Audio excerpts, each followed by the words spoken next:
നമസ്തേ പ്രിയമുള്ള പ്രേക്ഷകരെ, നാം ഇവിടെ ചർച്ച ചെയ്യുന്ന ജ്യോതിഷ വിഷയം വാരഫലമാകുന്നു. വാരഫലത്തിൽ നാം ഇവിടെ ചർച്ച ചെയ്യുന്നത് ഒരു വാരക്കാലത്തെ ശുഭാശുഭ ഫലങ്ങൾ 2025 നവംബർ 1 മുതൽ നവംബർ 8 വരെയുള്ള ശുഭാശുഭ ഫലങ്ങൾ, അതായത് 1201 തുലാമാസം 15 മുതൽ 21 വരെയുള്ള ഒരാഴ്ചക്കാലത്തെ ശുഭാശുഭ ഫലങ്ങൾ. ഇവിടെ നമുക്ക് ആദ്യമായി 1 തീയതിയത്തെ ഗ്രഹസ്ഥിതി ആദ്യം ചർച്ച ചെയ്യാം. ഇവിടെ മേടൻ രാശിയിൽ ഗ്രഹങ്ങളില്ല, ഇടവൻ രാശിയിലും ഗ്രഹങ്ങളില്ല, മിഥുനൻ രാശിയിലും ഗ്രഹങ്ങളില്ല. 4-ാം ഭാവത്തിൽ കർക്കിടകത്തിൽ വ്യാഴം, 5-ൽ കേതു, 6-ാം ഭാവത്തിൽ ശുക്രൻ നീചസ്ഥനായുണ്ട്, 7-ാം ഭാവത്തിൽ ആദിത്യൻ നീചസ്ഥനായുണ്ട്, അഷ്ടമത്തിൽ ചൊവ്വയും ബുധനുമുണ്ട്. വൃശ്ചികത്തിലാണ്, അഷ്ടമെന്താൽ വൃശ്ചികത്തിൽ. കുംഭൻ രാശിയിൽ ചന്ദ്രനും രാഹുവുമുണ്ട്, മീനൻ രാശിയിൽ ശനിയുമുണ്ട്. ഇങ്ങനെയാണ് ഗ്രഹസ്ഥിതി, 1 തീയതിയത്തെ ഗ്രഹസ്ഥിതി.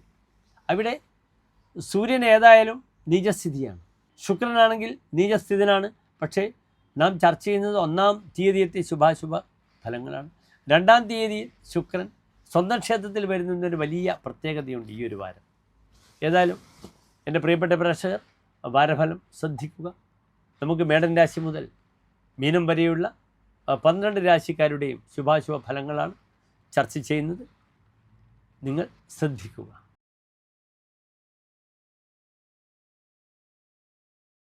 ചിത്ര നക്ഷത്രത്തിൻ്റെ അവസാനത്തെ 30 നാഴിക, ചോതി വിശാഖം നക്ഷത്രത്തിൻ്റെ ആദ്യത്തെ 45 നാഴിക വരുന്ന 2 നക്ഷത്ര സമൂഹം.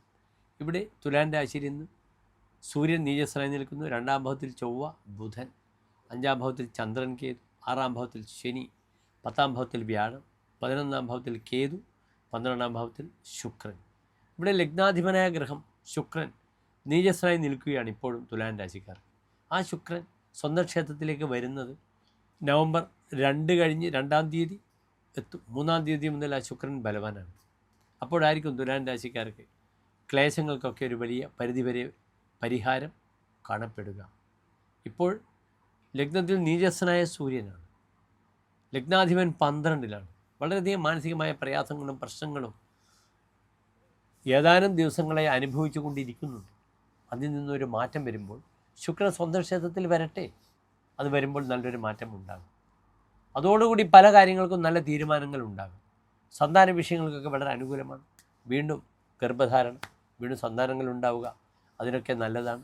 ചിത്രപ്പണികളോടുകൂടി വീടിൻ്റെ നിർമ്മാണങ്ങളുമായി ബന്ധപ്പെടുന്ന വിഷയത്തിൽ പുതിയ ഭൂമി ലാഭം, ഭൂമി വാങ്ങുക, അല്ലെങ്കിൽ തനിക്ക് വേണ്ടാത്ത ഭൂമി വിൽക്കുക തുടങ്ങിയ അവസരങ്ങളൊക്കെ തന്നെ നവംബർ 2 മുതൽ സംജാതമാകും. ശുക്രൻ അവിടെ നിൽക്കുമ്പോൾ ഇവിടെ ഭാഗ്യാധിപനായ ബുധനാണ് 2-ാം ഭാവത്തിൽ ചൊവ്വയോടുകൂടി നിൽക്കുന്നത്. പലപ്പോഴും ധനപരമായ വിഷയത്തിലൊക്കെ വളരെ സാമർഥ്യത്തോടുകൂടി കാശുണ്ടാക്കുവാനുള്ള നല്ല പല തന്ത്രങ്ങളും ഈ ഒരു ശുക്രൻ്റെ രാശിയിലേക്കുള്ള വരവോടുകൂടി സമാഗതമാവുകയാണ്. അപ്രകാരം ഹയർ സ്റ്റഡീസിന് പഠിക്കുന്നവർക്ക് ദേശം വിട്ടു പോകാം. അവർക്കിവിടെ ധനപരമായ ലാഭം ഒക്കെ ലഭിക്കുവാൻ ഈ 2-ാം ഭാവത്തിൽ നിൽക്കുന്ന ചൊവ്വയും ബുധനും കൂടി സഹായകരമാകും. 10-ലെ വ്യാഴം വളരെ നല്ലതാണ്. കർമ്മമേഖലയിൽ പലപ്പോഴും നല്ല മാറ്റങ്ങളൊക്കെ വരാം. പലപ്പോഴും നല്ല കോൺട്രാക്ടർമാർക്ക് പുതിയ വീടിൻ്റെ വർക്കുകൾ ലഭിക്കുക, വലിയ വലിയ പ്രോജക്റ്റുകൾ ലഭിക്കുക, ആർക്കിടെക്റ്റുകൾക്ക്, സിവിൽ എഞ്ചിനീയേഴ്സിനൊക്കെ തന്നെ. അപ്രകാരം നല്ല ഡിസൈൻ ചെയ്യുന്നവർക്ക് പ്രബലമായ വർക്കുകളൊക്കെ ലഭിച്ച് അതിലൂടെ സാമ്പത്തികമായ ഔന്നത്യം പ്രദാനം ചെയ്യും ഈ 10-ലെ വ്യാഴം. പലപ്പോഴും തൻ്റെ സഹോദരങ്ങളൊക്കെ തൻ്റെ കർമ്മമേഖലയിലേക്ക് വരിക, അപ്രകാരം പൂർവികമായ പിതാവിൻ്റെ സ്വത്തുകളൊക്കെ ഏറ്റെടുത്ത് അല്ലെങ്കിൽ ബിസിനസ് ഏറ്റെടുത്ത് അത് നല്ല രീതിയിൽ ഫലപ്രദമായ രീതിയിൽ ലക്ഷ്യത്തിലേക്ക് എത്തിക്കുവാനും ഈ 10-ലെ വ്യാഴം സഹായിക്കും. പിതുർ പൂർവജോഭ്യോപി തേജോധികത്വം എന്നാണ് പറഞ്ഞിരിക്കുന്നത്. പിതാവിൻ്റെയും പൂർവികരുടെയൊക്കെ തേജസ്സിനെക്കാളും തനിക്ക് പേരും പ്രശസ്തിയും ഉണ്ടാകും. വീടിൻ്റെ വിഷയത്തിലേക്ക് പുതിയ വീട്, അതിൻ്റെ പ്രവേശകർമ്മങ്ങളൊക്കെ തുലാൻ രാശിയിൽ ചെയ്യാം. ഒരടങ്ങടി ഉപ്പിൻ്റെ അരി കൊടുക്കുമെന്നാണ്.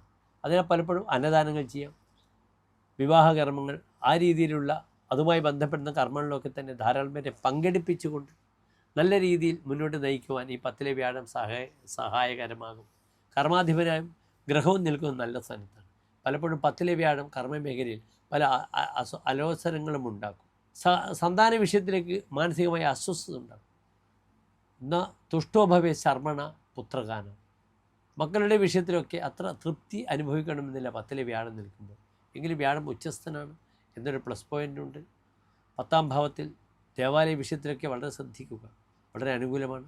കാശുണ്ടാക്കാനും നന്നായി സംസാരിച്ച് ഇവിടെ പ്രവാചകർക്ക്, മതപ്രഭാഷകർക്കൊക്കെ തന്നെ തങ്ങളുടെ മതം, വിശ്വാസം അതൊക്കെ മറ്റുള്ളവരിലേക്ക് എത്തിക്കുവാനുള്ള, സന്ദേശം നൽകുവാനുള്ള ഒരു സമയമൊക്കെ പ്രദാനം ചെയ്യും. ഏതായാലും നവംബർ 2 ശുക്രൻ വരുന്നതോടുകൂടി വലിയ മാറ്റങ്ങൾ തുലാൻ രാശിക്കാർക്ക് ഈ ഒരു വാരം ഉണ്ടാകും. ശാരീരിക വിഷയത്തിൽ 2 വീലറിൽ യാത്ര ചെയ്യുമ്പോൾ വളരെ ശ്രദ്ധിക്കണം. ഭാര്യയുമായി സഞ്ചരിക്കുമ്പോഴൊക്കെ പെട്ടെന്ന് 2 വീലറിൽ തട്ടി മുട്ടി വീഴുക. കാരണം തുലാൻ രാശി ദ്വിപാദി രാശിയാണ്, 2 പാദങ്ങളാണ്. ജാഗ്രതയോടുകൂടി യാത്ര ചെയ്യണം. റോഡ് ക്രോസ് ചെയ്യുമ്പോൾ ശ്രദ്ധിക്കണം, അപകടം പെട്ടെന്ന് വരും. യാത്ര ചെയ്യുമ്പോൾ നിർബന്ധം ഹെൽമെറ്റ് വെച്ച് യാത്ര ചെയ്യുക. എല്ലാ പ്രിയപ്പെട്ട തുലാൻ രാശിക്കാർ ശോഭനമായ നല്ലൊരു വാരത്തെ പ്രാർത്ഥിക്കുന്നു. നന്ദി, നമസ്കാരം.